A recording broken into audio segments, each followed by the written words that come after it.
হাতির তাণ্ডবে ফসল নষ্ট হলো বাঘমুন্ডিতে। সোমবার সকালে ঘুম থেকে উঠে এমন দৃশ্য দেখে কার্যত মাথায় হাত কৃষকের। ঘটনাটি বাঘমুন্ডি রেঞ্জের শ্রাবণডি গ্রামের অদূরে নদী সংলগ্ন চাষের জমিতে তাণ্ডব চালায় ওই হাতির দলটি। গ্রামের কৃষক তপন চন্দ্র মাহাতোর দাবি, তার প্রায় 3.5 বিঘা জমিতে লাউ এবং ধান চাষ করেছিলেন। প্রায় কয়েক হাজার টাকা লাউ এবং ধানের চারা নষ্ট করেছে হাতির পাল। এই অবস্থায় তাকে প্রশাসন ক্ষতিপূরণ দেয়, এদিন সেই আবেদন রাখেন ওই কৃষক। সোমবার রাত ভোরে বাঘমুন্ডি রেঞ্জের বিভিন্ন জায়গায় দাপিয়ে বেরিয়েছে হাতির দল বলে সূত্রের খবর।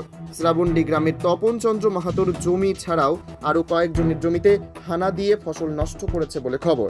অন্যদিকে বাঘমুন্ডি পঞ্চায়েত সমিতির সভাপতি মল্লিকা চক্রবর্তী বলেন, যার যার ফসলের ক্ষতি হয়েছে তারা যাতে ক্ষতিপূরণ পায় তার আবেদন রাখবে বন দফতরের কাছে। কি হয়েছিল আজকে ঘটনাটা? মানে সকালে আসে দেখি মার্কেট লাউ নিয়ে যাওয়ায় আসে দেখি হাতিতে আমার লাউ সব নষ্ট করেছে এবং তারপর আমি বাড়ি ফিরে যাই। কতটা জমির উপরে চাষ করেছিলেন আপনি? মানে জমিটা আমার 3 বিঘা 10 ডিসমিল আছে, তার মধ্যে লাউ আছে অর্ধেকটাই এবং ধানের চারা করা আছে। কি কি নষ্ট করেছে? ধানের চারাও খেয়েছে এবং লাউ।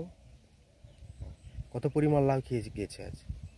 আজকে আমার প্রায় 75-80 কেজি লাউ বেরায়, তো একদিন পর পর বেরায়।